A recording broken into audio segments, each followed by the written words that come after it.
بسم الله الرحمن الرحيم.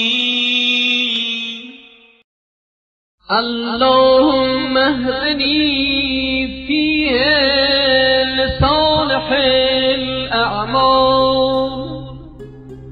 واغفر لي فيه الحوائج والآمال،